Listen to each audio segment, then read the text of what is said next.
Hi guys, just a disclaimer. In the video, I said the current NCLEX will be until March 2022, which is wrong. The current NCLEX will be until March 2023, and then on April 2023, I don't know what day, maybe April the 1st, the next generation NCLEX will be implemented. So thank you. Hi there, my name's JB and today I'm going to talk about what is NCLEX and how it works.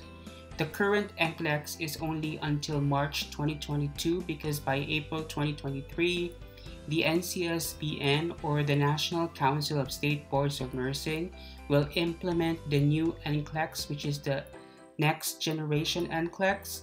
This type of exam is more on case studies and it helps the nurse how to critically think and how to critically judge, and it's more on interaction with the patient. So you still have 1 year and 2 months before this new NCLEX exam will be implemented.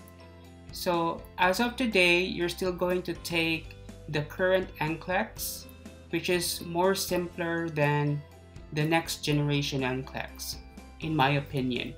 So what is NCLEX? NCLEX stands for National Council Licensure Examination.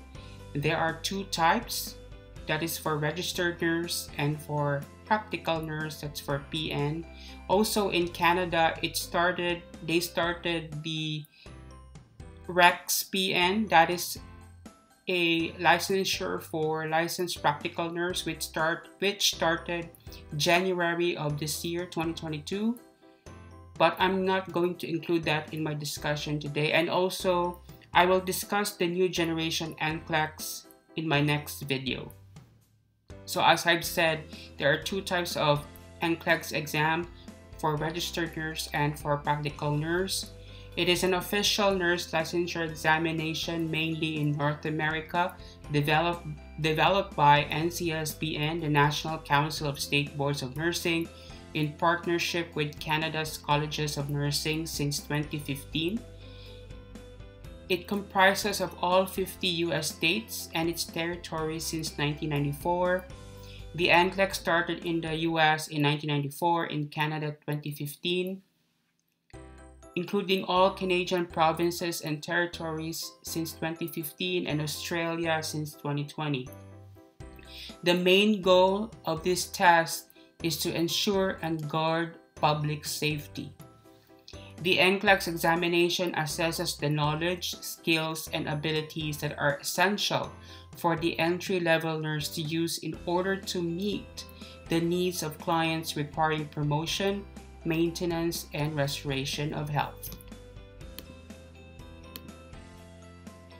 So after graduation from a school of nursing, one takes the NCLEX exam to receive a nursing license. A nursing license gives an individual the permission to practice nursing granted by the state or province where they met the requirements. NCLEX examinations are provided in a computerized adapted testing or CAT format and are presently administered by Pearson VUE in their network of Pearson Professional Centers, which can be located in North America and in Asia and also in Australia. With computerized exams such as these, the computer selects which question you are asked based on how you answer the previous question. And so the NCLEX covers a wide range of material. The individual will be scored by their ability to think critically about decisions involving nursing care. So this is a test unlike your test in college, where in college it's knowledge-based. In this type of test, the next item will depend on how you answer the previous item. So you have to critically think on how to answer the item so that you'll be getting harder questions. When you get harder questions, you're gonna be on above the passing standard. So that's how NCLEX works. So RN and PN candidates answers a minimum of 75 questions and a maximum of 145 questions in 5 hours, including all breaks. Before pre-pandemic, the RN exam consists of 75 questions, minimum of 75, so the computer can stop at 75. And then the maximum number of questions was 265 in 6 hours, but since the pandemic, they changed it from 75 to 145 and reduced it to 5 hours. It includes all the breaks. So the pre-test items have been reintroduced because since the pandemic, at the beginning of the pandemic, it was removed by NCSBN. So, but then after like October 1st, 2020, they reintroduced the pre-test items. So each candidate will get 15 pre-test items in their exam. You will not know which items are pre-test. So pre-test items doesn't have any value, doesn't affect your score. So you must answer each question properly because you don't know if this item is a pre-test or not. The voluntary next generation NCLEX special research section has been reintroduced. You can opt not to answer these research questions, just tell your test administrator. Next generation NCLEX, as I have discussed in the beginning of this video, will be introduced by April 2023 according to NCSBN. This new NCLEX exam is more on case studies, more on above level critical thinking skills usage. So I will discuss this in the next video. The NCLEX is mostly multiple choice questions. However, you may receive other alternative formats such as multiple responses, like select all that apply, fill in the blanks. Usually fill in the blanks involves drug calculation, how to compute expected day of delivery for pregnant women. Also hotspot, you need to click which, for example, where do you locate, where is the liver located? So you have to click the screen where the liver is located, or where's the spleen, the kidneys, the heart. And then drag and drop order response. So it's like a nursing procedure and you have to drag and drop in chronological order. And then chart exhibit questions. You'll be given a situation and then there's a lab value, the vital signs of a patient, and then you have to answer the question. Audio item, usually you will identify what kind of breath sound is like, is this or similar to that. And also a graphics question, you will be, instead of a text, you will see a graphic and then you have 4 choices and you have to choose the correct answer. So you must be consistently above the passing standard in order to pass this test. The exam's content is based on client needs, and so they are safe and effective care environment, health promotion and maintenance, psychosocial integrity, and physiological integrity. So for safe and effective care environment, management of care is 17 to 23%, and it includes advanced directives, advocacy, assignment, ethical practice, informed consent, legal rights and responsibilities, continuity of care, performance improvement like quality improvement, and so on and so forth. Safety and infection control is 9 to 15%. It includes injury and accident prevention, emergency response plan, ergonomic principles, standard precautions, transmission-based precautions, asepsis, use of restraints and safety devices. And for health and promotion and maintenance is 6 to 12%. It includes the aging process, the ante, intra, postpartum and newborn care, developmental stages, lifestyle choices, self-care, techniques of physical assessment, health screening, and so on and so forth. And then we have psychosocial integrity, which is composed of 6 to 12%. It includes cultural awareness, crisis intervention, coping mechanisms, spiritual influences on health, support system, therapeutic communication, and therapeutic environment. And then we have physiological integrity, which consists of basic care and comfort, which is 6 to 12%. It consists of assistive devices, elimination, mobility, immobility, non-pharmacological comfort interventions, personal hygiene, rest and sleep. And then we have pharmacological and parenteral therapies, which is composed of 12 to 18%. That includes dosage calculation, central venous access devices, your medications, blood and blood products, total parenteral nutrition, and administration of medication. And we also have reduction of risk potential, which is 9 to 15%, which includes diagnostic tests, changes, abnormalities in vital signs, system-specific assessments, therapeutic procedures, and we have physiological adaptation, which consists of 11 to 17%. That includes fluid and electrolyte imbalances, alterations in body systems, unexpected responses to therapies, illness management, medical emergencies, and pathophysiology. So that is the component of your NCLEX RN exam. So questions on the NCLEX exam are of 3 different types of levels. So level 1, level 2, and level 3. Level 1 questions are the most basic questions and make up less than 10% of the total questions. Level 1 questions test the individual's knowledge and understanding. These questions require the individual to recall specific facts and information. Level 2 questions require an additional level of thinking in order to answer the question. In these types of questions, the individual will be required to know specific information and then use it to interpret or analyze the question. Level 2 questions are analysis and application type of questions. Level 3 questions are the most complex type of question on the NCLEX. These questions require the individual to judge, evaluate, and combine information. So with NCLEX, in order to stay above the passing standard, you must answer level 2 and level 3 questions correctly, and you must be consistently answering those levels of questions correctly so that you will stay above the passing standard.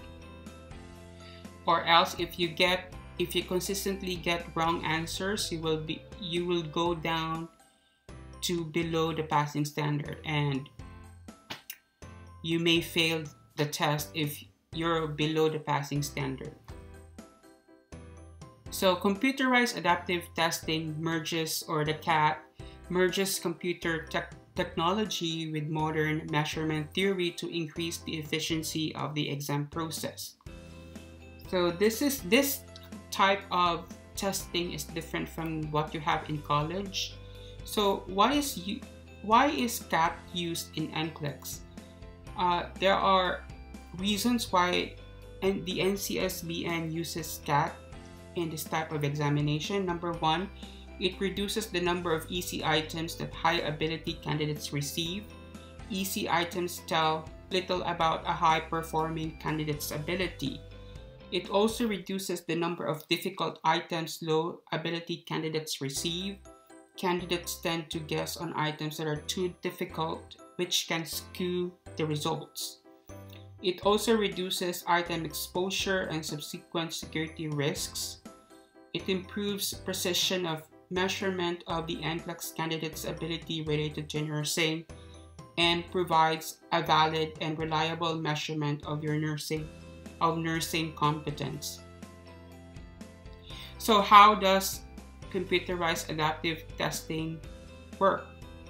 So remember, every time you answer an item, the computer re-estimates your ability based on all the previous answers and the difficulty of those items. And then the computer then selects the next item that you should have a 50% chance of answering correctly. In this way, the next item should not be too easy or too hard, and the computer's goal is to get as much information as possible about your true ability level. You should find each item challenging, as each item is targeted to your ability. And then with each item answered, the computer's estimate of your ability becomes more precise. So that's the beauty of having this computerized adaptive testing for NCLEX. So for me, I think it's very fair to all the test takers rather than doing the knowledge-based exam which they give during college days. So computerized adaptive testing is more efficient rather than those type of exams that you have encountered before. So what are the pass-fail rules according to NCLEX? So there are 3. Number 1, 95% confidence interval rule. This rule is the most common for NCLEX candidates. The computer will stop giving items when it is 95% certain that your ability is clearly above or clearly below the passing standard. Above passing means you are safe to practice and you're ready for your license. Below passing means you are unsafe to practice and you're not ready for your license. So better luck next time. You have to study. And so at question 75, 3 things can happen. The first thing, if after answering question 75, the computer shuts down, it could either mean that you were above the passing standard and the computer would say, oh, you're safe to practice, you don't need to answer more questions because I have determined your true ability and you're ready for your license, you're on the passing standard, so you passed the test. And then the second thing that will happen is also you shut off at 75, but then the computer says you're not safe to practice, you're below the passing standard, and you don't have any chance to be above the passing standard, even if I gave you more questions. And the third thing that will happen is the computer will not shut down at the 75 item because it will give you a chance because you're still near the passing standard and the computer cannot determine whether you're above or below the passing standard. So it keeps you answering more questions until such time that the computer can determine your true ability. So you could either go to 145 or you could stop at 90, 100, 85, so on and so forth. So the second pass-fail rule is maximum length exam rule. When your ability is very close to the passing standard, the computer continues to give you items until the maximum number of items is reached. At this point, the computer disregards the 95% confidence rule and decides whether you pass or fail by your final ability estimate. So, if your final ability estimate is above the passing standard, you pass. And if your final ability is at or below the passing standard, you fail. So the third pass-fail rule is the run out of time rule. If the candidate or candidates run out of time before reaching the maximum number of items, the computer has not been able to decide whether the candidate passed or failed with 95% certainty. Therefore, an alternate rule must be used. So what are these rules? Number 1, if the candidate has not answered the minimum number of items, the result will be a failing exam. So you need to check your time, because if you haven't answered the minimum number of items, you will automatically fail. If the candidate has answered the minimum number of items, then the exam is scored by using the final ability estimate computed from responses to all completed items. So what does this mean? If the final ability estimate is above the passing standard, the candidate passes.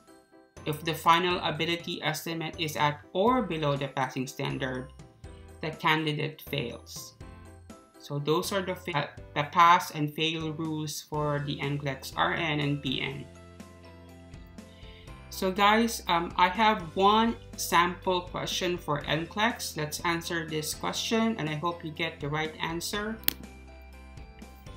So the question is, you will be providing nursing care prior to, during, and after electroconvulsive therapy for your client who is severely depressed.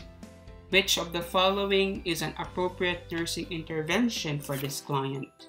Letter A, maintain the client with NPO status for at least 4 hours prior to this procedure. Letter B, teach the client about the fact that they may experience muscle flaccidity. C, teach the client about the fact that they may have a headache after electroconvulsive therapy. And D, maintain the client on continuous hemodynamic monitoring after the ECT, which is crucial at this stage. I'm going to give you time to think of your answer. So just pause the video if you want to answer the question.